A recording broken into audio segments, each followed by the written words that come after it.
जय श्री कृष्ण। आप सभी का स्वागत है वैदिक मन एस्ट्रोलॉजी यानी आपके अपने लाइफ जीपीएस में। आज हम बात करेंगे एक ऐसे इंपॉर्टेंट ट्रांजिट के बारे में जो हमारी लाइफ में घटित हो चुका है 21 जनवरी 2024 को। लेकिन हम इस पे आज डिस्कशन करेंगे लगन और मून साइन के अकॉर्डिंग। हमें पता तो चले कि आपके लगन और राशि के अकॉर्डिंग कौन सी ऐसी गलती हुई थी जिसको हम सुधार सकते हैं, किसको हमें रिकवर करना है। जब हमसे गलतियां हुई थी वही सेम समीकरण दोबारा दोहराई जा रही है, यानी कि समय अपने आप को दोहरा रहा है, तो हम इस मौके का क्यों ना फायदा उठाएं। हम कहते हैं ना, वो गाना आता है, जब कोई बात बिगड़ जाए, जब कुछ मुश्किल पड़ जाए, तुम देना मेरा साथ ओ हमनवा। तो वो हमनवा एक भगवान अपने ट्रांजिट के रूप में आ रहा है। वो एक एनर्जी जो दिखाई नहीं दे रही है लेकिन है, जो हमारा सपोर्ट करती आई है, करती है और करती रहेगी। लेकिन हमको अलाइन करना पड़ेगा। वो मौका चूक गए तो फिर हमारे लिए शायद एस्ट्रोलॉजी यानी ज्योतिष भी गलत हो जाती है और ज्योतिषाचार्य भी गलत हो जाता है। लेकिन गलती हमारी ही नहीं होती, गलती हम सबकी होती है, क्योंकि हम चीजों को अलाइन नहीं कर पाते हैं। अगर अलाइन करोगे तो ट्रांसफॉर्मेशन इज ऑन कार्ड्स। गलतियों को ठीक करना हमारे हाथ में होता है, अपने आप में सुधार करना, अपने आप को ट्यून्ड करना, अलाइन करना एनर्जीज के साथ, ये बहुत ज्यादा आवश्यक है। तो आइए समझ लेते हैं उसी समीकरण को। इसके लिए मैंने एक डिफरेंट वीडियो बनाया है जिसमें आप बेसिक समझ सकें कि वो क्या समीकरण है जो सितंबर अक्टूबर में जो ग्रहण लगा था वो उस समय घटित हुए थे, अब जो आने वाले मार्च में है उस समय भी घटित। मार्च हमारे लिए बहुत ज्यादा इंपॉर्टेंट रखता है। मार्च अप्रैल में बहुत बड़े समीकरण बदलने वाले हैं। हमारा जीवन बहुत बड़े बदलाव की तरफ जा रहा है, लेकिन अपनी फाउंडेशन को इतना स्ट्रांग करना है, अभी से उतनी मेहनत करनी है कि आने वाली फाउंडेशन इतनी स्ट्रांग हो जाए कि कोई भी समीकरण हमको परेशान न कर सके, हमें हिला ना सके। तो इस समय को टेकन फॉर ग्रांटेड नहीं लेना है। इसके लिए बहुत ही ज्यादा अपनी विल पावर को स्ट्रांग करना है, अपने आप को स्ट्रांग करना है। एक तरफ माया है, राहु शुक्र एक साथ बैठ गए हैं, पाइसेस में बहुत कुछ होने वाला है, और एक तरफ केतु बैठे हैं। देखिए, मंगल देव कहाँ वक्री हुए हैं? बुध की राशि में। बुध कहाँ बैठे हैं?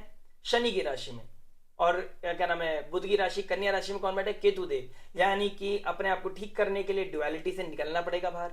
ठीक है, डिप्लोमेट होना है लेकिन अपनी पॉजिटिविटी के लिए होना है। एक तरफ केतु बैठे हैं जो प्रारब्ध को काटना चाहते हैं, कार्मिक चीजों को काटना चाहते हैं। और बुध देव जो इनके स्वामी है वो कहाँ बैठे हैं? शनि की राशि में, कैप्रिकॉर्न साइन में, जो हार्डवर्क को दिखाता है, डिग्निटी को दिखाता है, सेक्रीफाइस को दिखाता है, रेगुलर एफर्ट को दिखाता है। उसी के बाद मिलती है हमें सक्सेस। तो ये फाउंडेशन उसी की तरफ लेके जा रहा है। एफर्ट के द्वारा गलतियों को सुधारा जा सकता है और आने वाले समय को अच्छा किया जा सकता है। चलिए शुरुआत करते हैं आपकी लगन और राशि के लिए। बात करते हैं मकर लगन और मकर राशि वालों। कैप्रिकॉर्न आपका 4th Lord 11th Lord 6th house में चला गया है। यानी कि ये समझ लीजिए मंगल 6th हाउस में, एक फायर प्लैनेट, सेनापति जो लड़ना जानता है, 6th हाउस में बहुत हेल्दी फील करता है। 7th हाउस से निकलकर, नीच राशि से निकलकर अब मिला है उनको मौका लड़ने का। तो आपके रण रोग, शत्रु, कंपटीशन, कोर्ट केस खत्म होने वाला है। आपका कोई रोग था खत्म होने वाला है, डायग्नोज होने वाला है, उसका सही क्योर आपको मिलने वाला है। कोई ईएमआई लोन से रिगार्डिंग कोई प्रॉब्लम चल रही थी वो सॉर्ट आउट होने वाली है। कोई क्रेडिट कार्ड से प्रॉब्लम चल रहा था वो कहीं ना कहीं अब आप फाइनल करने वाले हैं। शत्रु, कोई कॉम्पिटिशन था, कोई कोर्ट केस था, वो कहीं ना कहीं वाइंड अप होने के अब चांसेस में दिखाई दे रहे हैं। 4th लॉर्ड 11th लॉर्ड इन 6th हाउस, तो 4th Lord house related, home related, mother related कोई चैलेंजेस था तो कहीं ना कहीं वो मिनिमाइज होंगे, वो सही होने के चांसेस मुझे दिखाई दे रहे हैं। कोई 30 जून के बाद, मतलब स्पेशली अगर सितंबर अक्टूबर में कोई ट्रिगर हुआ था कि घर का बंटवारा हो रहा था, घर में कोई प्रॉब्लम आ रहा था, घर में कोई चैलेंजेस आ रहे थे, मदर की हेल्थ का कोई इशू था, तो ये कहीं ना कहीं अब करेक्शन की तरफ बढ़ेंगे। कहीं ना कहीं आपकी तरफ से कुछ चीज़ें सॉल्व होंगी। कोई ना कोई आप एक टेबल पे बैठ के चीजों को, क्योस को खत्म करने की कोशिश करेंगे। 6th हाउस क्योस को दिखाता है, कंपटीशन को दिखाता है, फायर को दिखाता है। तो ये फायर अपने बेनिफिट के लिए यूज करना है, अपने अंदर इंप्रूवमेंट लेके आना है, यानी कि ऐसा करना है, जोश में होश नहीं खोना है। ये लड़ाई खुद के इंप्रूवमेंट के लिए होना चाहिए, अपने आप गड्ढे खोदने के लिए नहीं, खुद के पैरों पे कुल्हाड़ी नहीं मारना है। राहु शुक्र, आप अगर आर्टिस्ट हैं तो बहुत अच्छा आपको इंप्रूवमेंट देंगे, आपके स्किल सेट को बहुत अच्छा इंप्रूवमेंट देंगे। इसके लिए मैं शुक्र के रिगार्डिंग एक डिफरेंट वीडियो बनाऊंगा। लाइक शेयर सब्सक्राइब करना मत भूलिएगा। कैप्रिकॉर्न आपकी 7.5 ही खत्म होने वाली है, बहुत अच्छा इंप्रूवमेंट दिख रहा है आपकी लाइफ में। जुड़ जाइए, आपका लाइफ जीपीएस आपको बताता रहेगा कि अच्छे अच्छे शब्द सुन के चॉकलेट लेके नहीं अपने आप को ठीक करना है। आपको क्या करना है, आपको संयम नियम साधन के साथ आगे बढ़ना है। मैंने अपनी ईयरली वीडियो में भी बोला है कि अच्छे शब्द सुन के अपने आप को स्पॉइल मत कीजिए। आपके अंदर वही आपके लिए बेटर है कि आपको, शनि आपके लगन के स्वामी है ना, तो आपको शनि की जैसे इंसान के साथ की जरूरत है। आपको जो रेगुलरिटी बताता रहे कि क्या साधना है, क्या संयम है, क्या नियम है, कैसे पेशेंस, लॉयल्टी, कमिटमेंट क्या मैटर करता है, तभी आपकी लाइफ में इंप्रूवमेंट होगा और आपको यही शाइन कराएगा। तो 7.5 ही खत्म होना डजंट मीन कि आपकी लाइफ बदल जाएगी, वो बदलेगी आपके एक्शन से ही। आपका हर एक्शन का रिएक्शन आपको मिलेगा, छोटे छोटे माइक्रो लेवल का इंप्रूवमेंट मैक्रो लेवल पे करेगा। इस चीज का ध्यान रखें। एस्पेक्ट को समझ लेते हैं। देखिए 4th एस्पेक्ट क्या कर रहा है? 9th हाउस पे। तो केतु बैठा है, स्पिरिचुअल प्लैनेट बैठा है, तो फेथ बढ़ेगा, स्पिरिचुअलिटी में फेथ बढ़ेगा। गुरु, मेंटोर, स्पिरिचुअलिटी में इसमें आपका फेथ बढ़ेगा। फादर के लिए आपको एक अच्छा कनेक्शन बिल्डअप होगा, आपका फादर लाइक फिगर के साथ आपका कनेक्शन बिल्डअप होगा। कोई दीक्षा आप ले सकते हैं, इस तरह की चीजें मुझे दिखाई दे रही है। 12th हाउस को डायरेक्ट एस्पेक्ट करेंगे 6th हाउस से, तो वीजा पीआर के लिए बहुत कंपटीशन था, कोई लड़ाई चल रही थी, बहुत समय से वेट कर रहे थे, तो शायद हो सकता है कोई क्लैरिटी मिल जाए आपको, कोई वीजा पीआर क्लिक हो जाए। 4th लॉर्ड 6th हाउस में बैठ गए हैं, तो इस चीज़ का भी ध्यान रखें कि आपको अपनी फिजिकल हेल्थ, अपनी मेंटल हेल्थ को बहुत प्रायोरिटी देनी है। मदर की ब्लेसिंग्स रेगुलर लेनी है। आपको अपने आप को हीलिंग, टॉक्सिसिटी निकालने के लिए, तमस से निकलने के लिए रिजुविनेट करना है, स्पिरिचुअल रिट्रीट के लिए जाना है, योगा मेडिटेशन कीजिए, आप किसी तीर्थ यात्रा के लिए जाइए, आपका फेथ भी बढ़ेगा, आपका भाग्य भी बढ़ेगा, उससे आपको बहुत अच्छा मिलेगा।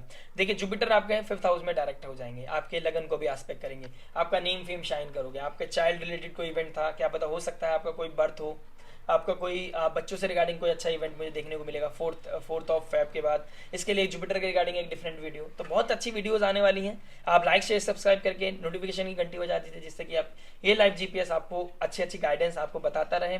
और डिजायर फुलफिलमेंट का बहुत अच्छा समय चल रहा है। 11th हाउस का मालिक 6th हाउस में, संयम नियम साधना के साथ, डेडिकेशन के साथ, कमिटमेंट के साथ आप अपने नेटवर्क सर्कल का यूज भी कर सकते हैं, राइट यूज, पॉजिटिव यूज, यानी कि नेटवर्क सर्कल के द्वारा, कॉन्टेक्ट्स के द्वारा अपने गेन्स को बढ़ा सकते हैं, डिजायर को फुलफिल कर सकते हैं।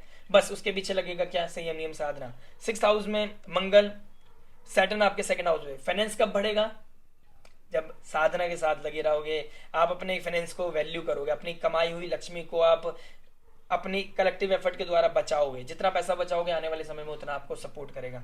ईएमआई कैसे खत्म होंगे, ऋण रोग शत्रु कैसे खत्म होंगे, जो अब तक पैसा बचाया ना उसके द्वारा, आपने जो सीखा है उसके द्वारा, जो आपने बहुत ही एक इन्वेस्टमेंट की थी उसके द्वारा आपके खत्म होंगे। मैं बता रहा हूँ ना, आपने कुछ समय पहले किया होगा, वो अब समय क्लिक होता है, वो समय आपको अब प्रॉस्पर करता है। तो आज अगर कुछ इन्वेस्टमेंट करोगे, आने वाले समय में कुछ सिनेरियो ऐसे बनेंगे, ग्रह महादशा ऐसे बनेंगी, नक्षत्र ऐसे बैठेंगे कि आपकी लाइफ में ऋण रोग शत्रु खत्म हो जाएंगे, दोबारा चैलेंज टाइम आएगा। तो कोई भी समय को टेकन फॉर ग्रांटेड ना लें। कुछ गाइडेंस अगर मिल गए, ज्योतिष में आप बिलीव करते हैं, अगर आप ज्योतिष को यूटिलाइजेशन करते हैं इस तरीके से कि आपको आगे वाले गाइडेंस मिल सके, तो this is the time long term investment करने का, कोई फंड क्रिएट करने का आने वाले समय के लिए, बच्चों के रिगार्डिंग कुछ इन्वेस्टमेंट करने का, और जिम को हिट करने का, ऋण रोग शत्रु से लड़ने का, और अपनी लाइफ में 8th एस्पेक्ट 1st हाउस से बढ़ रहा है, अपनी लाइफ को प्रॉपर ट्रांसफॉर्म करने का, बेटर वे में, हेल्दी वे में। इस फायर को अपने पॉजिटिविटी के लिए यूज करना है। जिम जाइए, योगा मेडिटेशन कीजिए, अपने आप को स्पिरिचुअली अपलिफ्ट कीजिए, संयम साधना में लगिए, देखिए भाग्य कैसे राइज करता है आपका। मिलते हैं नेक्स्ट वीडियो में, टिल देन नमस्ते, राधे राधे।